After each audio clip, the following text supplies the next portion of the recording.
Welcome or welcome back to Trail and Ultra Running Training. If you enjoy this, please share it with someone. That's all I really ask. Just trying to provide some helpful, free information on running to people because there's a lot of information out there and just trying to help people weed through what may be useful if your brain works kind of like mine. So today, let's talk about running form. And first off, I want to say that running is not the same as walking. I've heard this stated by multiple people. I've heard both directions of this. And the way you walk is not necessarily indicative of the way you run. It could be a good indicator. It could be a good light on the dashboard, but it's not necessarily going to show us how you run. So if we're going to look at your running, then we should probably take a video of ourselves running or have someone else look at you run from a few different directions and see what we need to fix, right? So let's look at the basics of running form, the things that we need to have in order to have good running form. Let's call it prerequisites, right? One of them is pelvic control. Another one is going to be hip extension, being able to push your leg behind you using your glutes. Another is going to be some degree of ankle flexion, and to a lesser degree, shoulder mobility and some upper back strength. Those two are intertwined and they're not really separable. If we don't have those things, then we are not going to really be able to hit a lot of the cues that we hear when it comes to running form. Now again, the way you move throughout your day-to-day life may just not be a great indicator of your running form. Could be a warning light, not a guarantee. For example, if you spend all day in heels, be them stilettos or work boots, like I used to when I was a mechanic, then you're probably going to have some level of decent anterior pelvic tilt. Like if I have my pelvis and it is tilted forward like that, that is not going to be super helpful with running. But if you're wearing high heels or elevated work boots, then it is very likely you are going to have some anterior pelvic tilt throughout your day. Doesn't mean you're going to run with that pelvic tilt. It is probable if we don't do a lot of activity, but it is not guaranteed. So we need to look at ourselves while running to see if we have that pelvic control. So if you don't have that pelvic control, if we're not able to stack your pelvis flat and have the rib cage directly stacked over the pelvis, then we're going to need to improve that, right? Now, this is not the same as a flat spine. Your spine is supposed to curve. It goes from your head, curves in at your neck, curves out at your upper back, curves in at your lower back, and then tucks under in your sacrum into your pelvis. We are not trying to get rid of that natural lumbar curve. And some people have a bigger curve than others. Mine is fairly moderate. So if you see videos of me moving, that is a fairly moderate curve. I know people who are a flatter stacked spine. I know people who are way more swayed, but we want to be able to have that pelvic control where your pelvis is stacked directly underneath your rib cage. And if we can't do that, we need to gain access to that position, right? So ways to improve pelvic mobility. A good starter would be something like a cat-cow, where you lay or come down onto all fours, your hands and your knees, and then we go into that big arched back cat position and that big tucked cow position, or cat camel, or whatever we call it, right? So that cat position, what I will often see with people who don't have pelvic control is they push really high into their upper back. They get that big rounding in their upper back, their thoracic spine, but their pelvis keeps that big forward tilt. They still have this sway in their low back. We need to do this with the intention of tucking the pelvis underneath you so that we can create the movement that we're looking to create. Once we have that, or while we create that, I like to do these things in conjunction with people where we're trying to regain pelvic control, would be something called a TVA vacuum. Your transverse abdominis is a deep muscle in your abdomen. I went over this a bit during the how to properly train your core episode, and you just put your fingers on your abs top to bottom and pull back away from them. And if you do it right, your breathing is going to change, like mine did right there, because we were using the deep muscle of our abdomen and we were compressing everything in and up, which pushes your diaphragm up, which means less space for your lungs to expand. Now we have to understand that these fibers run laterally. They run sideways. It's not a top to bottom thing. Your rectus abdominis, otherwise known as your six-pack or your eight-pack, that is a top to bottom fiber. That is why, like when we crunch, we can get sensation through the entire thing, unless we lack pelvic control. But for this, like you actually could just pull the fibers of your TVA at the top of your abdomen and not even really touch the bottom. So I like to put my fingers right above my pant line and pull away from them, because that is where I struggle to create that connection. And if I'm pulling away from my fingers, trying to pull my entire front of my body, my abdomen, back to my spine, then we should feel this pull. Now these fibers do connect all the way at your low back, so if you pull them hard enough and pull solidly enough, you might feel something in your low back. It should feel like work. It shouldn't feel like pain. Now if we can train your TVA to be stable and regain control of pelvis, then we can add more load to this through something like a reverse crunch, where you lay on a bench and hold the bench overhead, or lay on the ground and hold something steady overhead, roll your spine up off the ground and then place it back down. Or for like stronger people and people with better grip strength, we can do like hanging knee raises and hanging leg raises. But again, we're really focusing on that pelvic tilt and that spinal flexion rather than just picking up our legs, or else you're just going to use your rectus femoris and the muscle in your quad and your psoas and the hip flexors, and you're not going to do anything really for your abs more than you would from a plank. So we really want to focus on this pelvic control if we're trying to regain this access, right? Once we have that, then we can really worry about our next thing, which would be hip extension. If you don't have decent pelvic control, then if you don't have access to hip extension, we can do this at the same time, but we can't really use our glutes super well if we can't stack our pelvis. We'll get back to that in a second. A good test for hip extension is what we would call a Thomas test. This is really easy to look up, but you lay on a bench or a box or something that is slightly higher than your knee height. If I do this in the gym, I'll usually put somebody on like a 21 or 24 inch box, just because it's easy to grab and it's pretty much guaranteed that it's going to be higher than their knees. And then when you have them sit, or you sit on the edge of the box with like half of your butt hanging off the box, lay back, hug one knee, and let the other leg drop. And this is where we want like half the butt hanging off and half on, because you want the low back, like by hugging that knee, you are forcing that low back to press into the box. And when you let the other leg hang, ideally the knee will hang a little bit below your hip and your heel will hang directly below that knee. So the knee is going to come out at a slightly downward angle, and then the ankle is going to come directly down from your knee. If you're a little off on the ankle, like my foot hangs probably like 15 degrees in front of my knee, because my quads are a little tight, but not that big of a deal. But what causes real issues is when your knee is significantly higher than your hip. That means your hip flexors are so tight that you're not really going to be able to push back with your glutes. Because if we can't gain access to a range of motion in a passive instance like this, it is really hard to push yourself into some form of like active movement, right?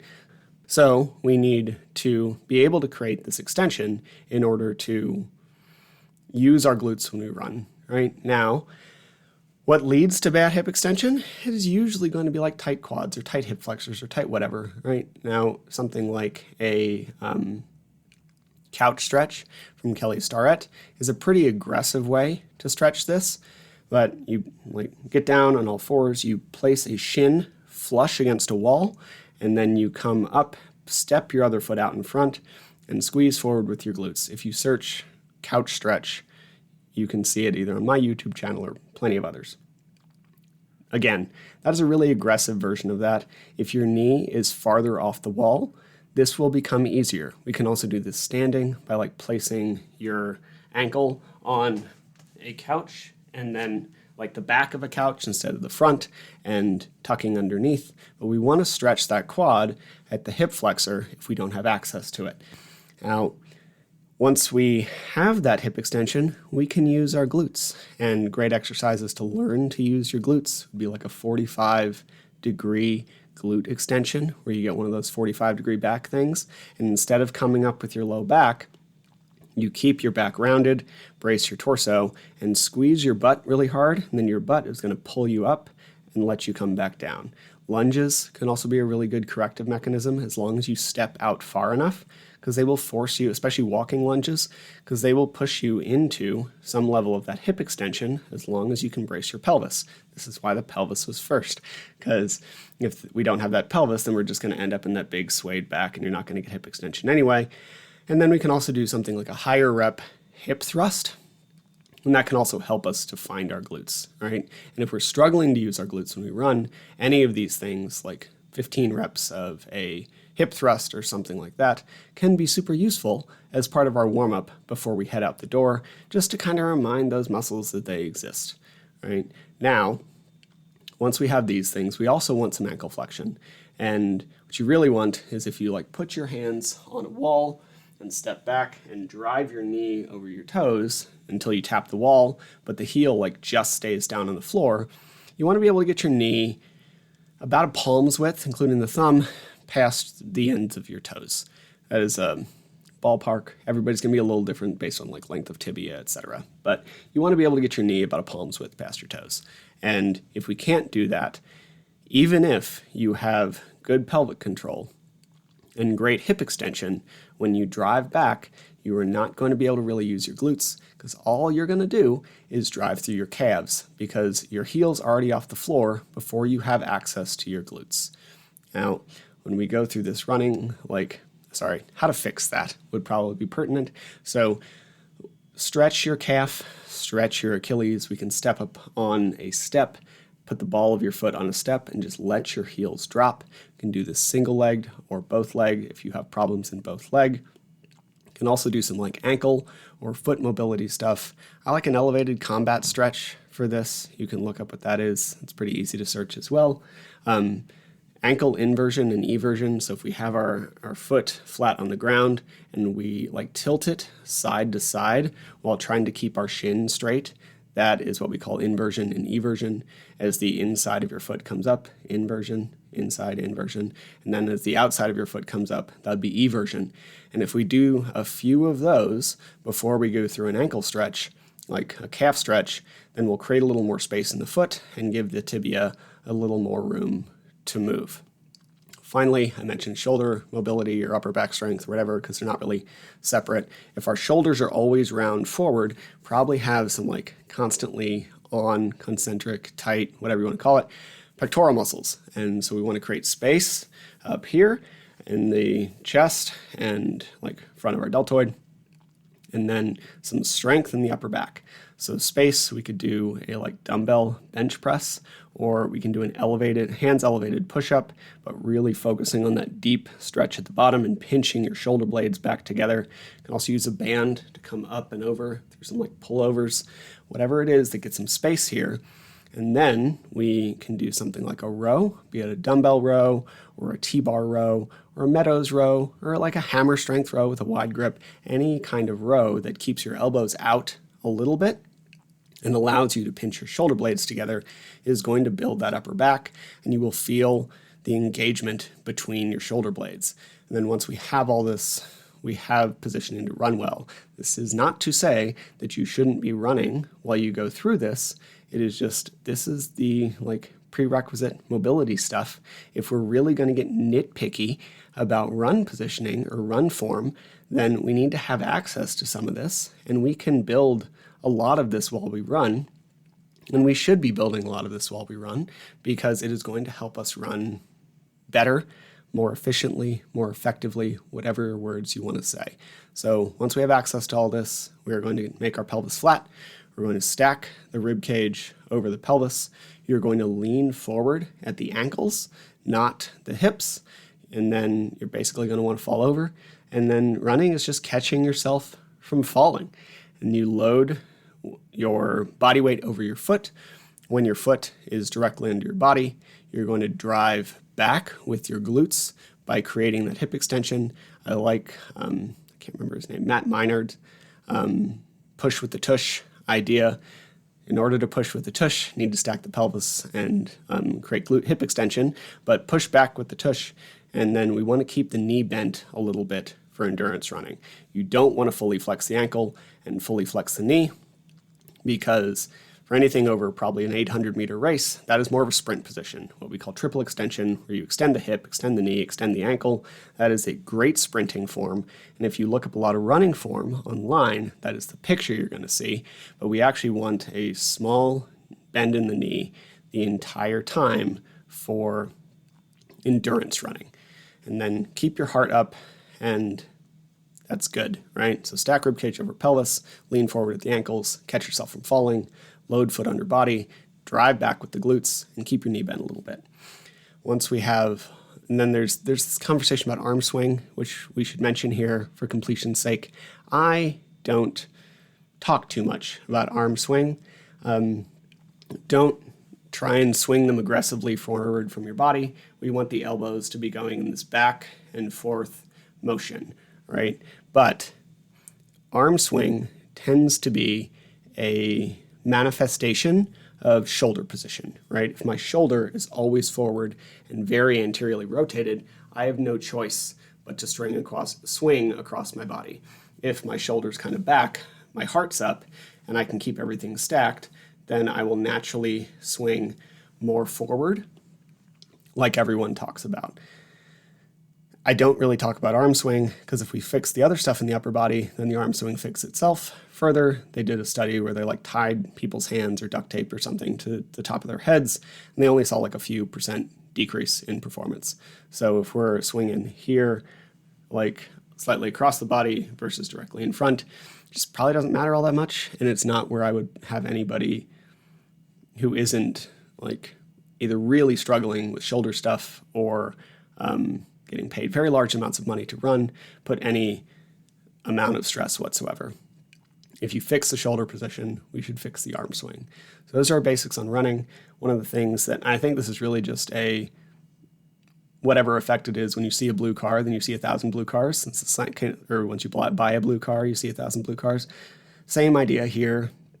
I've been noticing just pelvic tilt everywhere. And we have this large conversation about using the glutes and keeping everything upright and blah, blah, blah. And all of those things are super useful, but if we don't get the pelvis flat first and get the rib cage stacked over the pelvis, everything else doesn't really work very well. And because we all sit in desk positions and wear shoes with big lifts and everything throughout our day, we tend to have pretty poor pelvic position. Again, your daily movement is not 100% a sign of how you are going to run, but it is a pretty good light on the dashboard. So if we can't create that pelvic tilt and maintain it for as long as we're going to run, we're going to struggle to use our glutes, which means we're going to end up tilted forward, and we're probably going to end up with a bunch of low back pain. So fix the pelvis first, everything else will kind of follow, and hope that was helpful. I realized there were some tactics in here. It's largely principles, because if we actually understand how the body moves, then we can use the principles to build the tactics that will be relevant to you as a human, because that's what really matters. Anyway, I hope this was helpful, and I hope you have a great rest of your day. Thank you again for listening to the Trail and Ultra Running Training Podcast. I can't tell you how much I appreciate it. Just a reminder, nothing you hear on this podcast is medical advice, and you should always speak with a medical professional before making changes to your training or your nutrition. If you enjoyed the podcast or found it helpful, please leave a rating or review. It tells the algorithm robots that people like it, and that means more people will hear it. Or even better, just share it with someone who you think would benefit. If you prefer a video version, head to the Trail and Ultra Running Training Group on Facebook, or check out the Mountain Goat Endurance Coaching YouTube channel. Thank you again, and I hope you have a great next run.